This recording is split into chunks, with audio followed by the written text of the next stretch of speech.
නමෝ තස්ස භගවතෝ අරහතෝ සම්මා සම්බුද්දස්ස නමෝ තස්ස භගවතෝ අරහතෝ සම්මා සම්බුද්දස්ස නමෝ තස්ස භගවතෝ අරහතෝ සම්මා සම්බුද්දස්ස කරණීය මත්ත කුසලේන යන්තං සන්තං පදං අபிසමෙච්ච සක්ඛෝ උජුච සෝජුච সুচো চাස්ස মুদু অনতিমানি।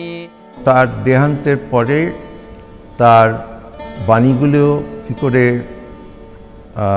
একসঙ্গে একত্রিত করা হলো, প্রথমে অরাল ট্র্যাডিশনে থাকলেও তারপরে সেটা সেই পাণ্ডুলিপি শ্রীলঙ্কাতে যায় এবং পরে কয়েকজন ইংরেজ তাকে ইংরেজিতে অনুবাদ করে এবং সমস্ত জার্মান, ফ্রেঞ্চ ইত্যাদি ভাষায় অনুদিত হয় এবং সর্বত্র প্রচারিত হয়। তবে ওনার যে মূল আমাদের জীবনযাত্রা কীরকমভাবে করা উচিত, একজন বলেছেন যে ওনার যে ধর্ম এটা হচ্ছে নীতির ওপরে প্রতিষ্ঠিত, নৈতিক আদর্শের উপরে প্রতিষ্ঠিত। সেই নৈতিক আদর্শ উনি 8টা এইটফোল্ড পাথ এতে উল্লেখ করেছেন। প্রথম হচ্ছে রাইট অ্যাটিটিউড।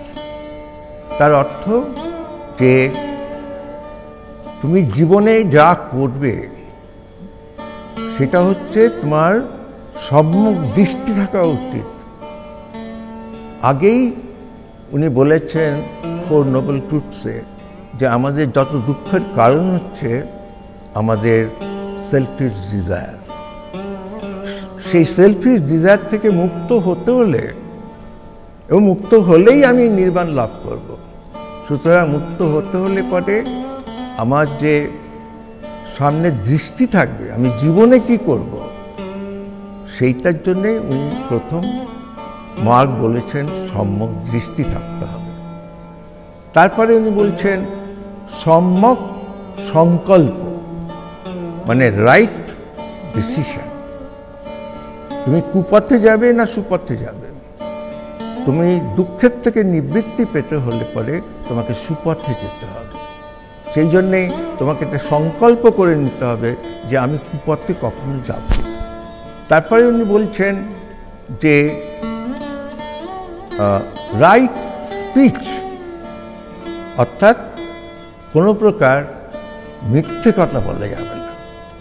রাইট যে উনি প্রত্যেকটাতে বলছেন, তাই এবার বাংলা অনুবাদ করা হয়েছে, কেউ কেউ করেছেন সম্যক। তার মানে প্রপার, এখানে কোনো ইমপ্রপার কিছু থাকবে না, গোজামিল কিছু থাকবে না, কম্প্রোমাইজ কিছু থাকবে না। মানুষকে এইভাবে ধর্মের ঋজু পথ দিয়ে এগোতে হবে, তবেই মানুষ দুঃখের থেকে পরিত্রাণ পাবে, নির্বাণ পাবে, হিন্দু শব্দ যে আছে মোক্ষ লাভ করবে। তারপরে উনি বলেছেন যে রাইট লাইভলিহুড, তার মানে আমি আমার শরীর বাঁচিয়ে রাখার জন্য এবং আমার অন্যান্য প্রয়োজনীয় জিনিস পাওয়ার জন্য যে অর্থ উপার্জন করব, সেই অর্থ উপার্জনের পথ থাকবে সৎ, এবং সেই তোমার যে পথ সে যেন কাউকে ক্ষতি না করে। তারপরে উনি বলছেন যে অন্যের জিনিস তুমি নেবে না, মানে সোজা কথায় তুমি কোনো চুরি করবে না। সেটাকে উনি বলছেন যে আপনার you do not take anything which does not belong to you.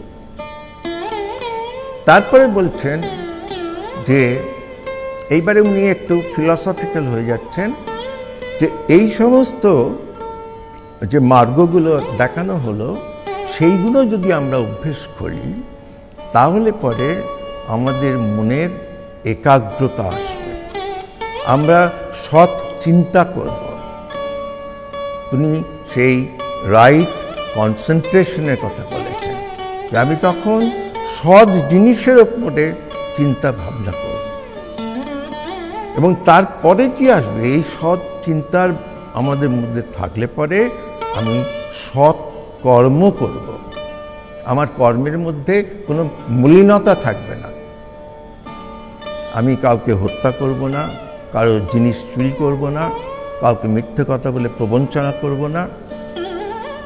এবং তারপরে লাস্ট যেটা উনি বলছেন, সেটাকে কোনো ইংরেজ স্কলার্স বলছেন কনসেন্ট্রেশন, মানে নিজেকে একেবারে তোমার মনের মধ্যে যে সেলফ আছে, সেই সেলফ মানে মনের ওপরে, মন তো চঞ্চল, সেটা আবার উনি ধম্মপদে অন্য জায়গায় বলেছেন, মন ভীষণ চঞ্চল, এটার সঙ্গে আমাদের গীতাতেও খানিকটা মিল আছে কথায়। সেই মনকে স্থির করে একাগ্রভাবে আমি আমার মধ্যে যে বোধি তা উপলব্ধি করব। এই 8 পথে চললে পরে, এবং পঞ্চশীল আছে, পঞ্চশীলে সোজাভাবে বলেছেন যারা সংসারে থাকবে তাদের কী কী নিয়ম মানা দরকার।